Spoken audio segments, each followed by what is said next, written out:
ఆంధ్రప్రదేశ్ రాజకీయాల్లో ఎప్పుడు ఏ మలుపు చోటు చేసుకుంటుందో ఊహించడం ఎవరి తరం కాదు.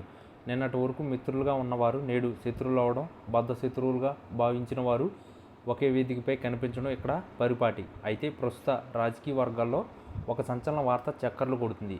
ఇది నిజమైతే అటు కాంగ్రెస్ పార్టీకి, ఇటు షర్మిలకు కోలుకోలేని దెబ్బ తగిలినట్టేనని విశ్లేషకులు భావిస్తున్నారు. ఆ వార్త మరేదో కాదు. కాంగ్రెస్ సీనియర్ నేత, మాజీ పీసీసీ అధ్యక్షుడు రఘువీరారెడ్డి త్వరలోనే వైఎస్ఆర్ కాంగ్రెస్ పార్టీ తీర్థం పుచ్చుకోబోతున్నారనే ప్రచారం. ఈ పరిణామాలు ఏపీ రాజకీయాల్లో పెను సంచలనానికి దారితీసేలా కనిపిస్తుంది. వైఎస్ రాజశేఖర రెడ్డికి అత్యంత ఆప్తుడిగా, నమ్మకస్తుడిగా పేరున్న రఘువీరారెడ్డి గత కొంతకాలంగా ప్రత్యక్ష రాజకీయాలకు దూరంగా ఉంటున్నారు.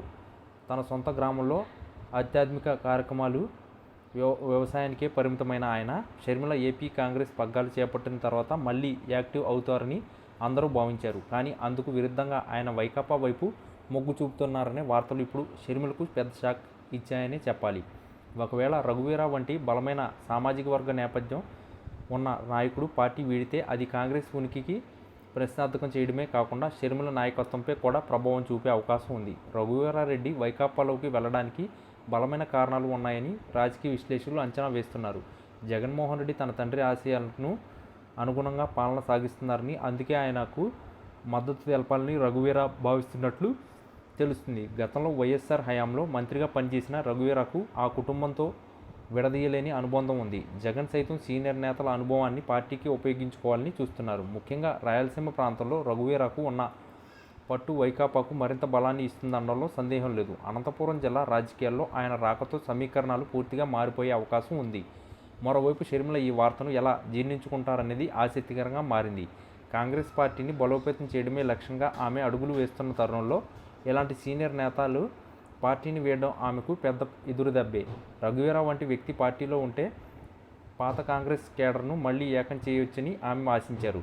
కానీ ఇప్పుడు పరిస్థితి పూర్తిగా భిన్నంగా కనిపిస్తుంది. ఇది కేవలం ఒక వ్యక్తి పార్టీ మారడం మాత్రమే కాదు, దీని వెనుక పెద్ద రాజకీయ వ్యూహం దాగి ఉందనే అనుమానాలు వ్యక్తమవుతున్నాయి.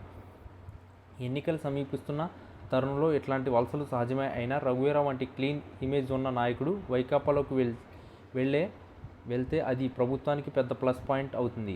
అయితే ఈ వార్త రఘువీరారెడ్డి వంటి ఇప్పటి వరకు అధికారికంగా స్పందించలేదు. కానీ రాజకీయాల్లో ఏది అసాధ్యం కాదు కాబట్టి ఈ ప్రచారాన్ని కొట్టుపారేయలేం. వైకాపా శ్రేణులు మాత్రం రఘువీరా రాకను స్వాగతిస్తున్నాయి. ఒకవేళ ఇదే నిజమైతే షర్మిల తన వ్యూహాలను మార్చుకోవాల్సిన అవసరం ఎంతైనా ఉంది. కాంగ్రెస్లోకి ఇతర సీనియర్లను కాపాడుకోవడంతో పాటు పార్టీని క్షేత్రస్థాయికి తీసుకెళ్లడం ఆమెకు ఇప్పుడు పెద్ద సవాలుగా మారింది. ఏది ఏమైనా రఘువీరారెడ్డి వైకాపాలోకి వెళ్లారనే ప్రచారం మాత్రం ఏపీ రాజకీయాల్లో సెగలు పుట్టిస్తుంది. రానున్న రోజుల్లో ఈ పరిణామాలు ఎట్లాంటి మలుపులు తిరుగుతాయో వేచి చూడాలి. ఈ వార్త నిజమైతే ఆంధ్రప్రదేశ్లో ప్రతిపక్ష పరిస్థితి మరింత దయనీయంగా మారుతుందనేది వాస్తవం. జగన్ తన పట్టును మరింత బిగించుకునేందుకు చేస్తున్న ప్రయత్నాల్లో భాగంగానే ఈ అక్షర్ మంత్రం పనిచేస్తుందని స్పష్టమవుతుంది. షర్మిలకు ఇది ఊహించని షాక్ మాత్రమే కాదు, రాజకీయ భవిష్యత్తుపై తీవ్ర ప్రభావం చూపే అంశం.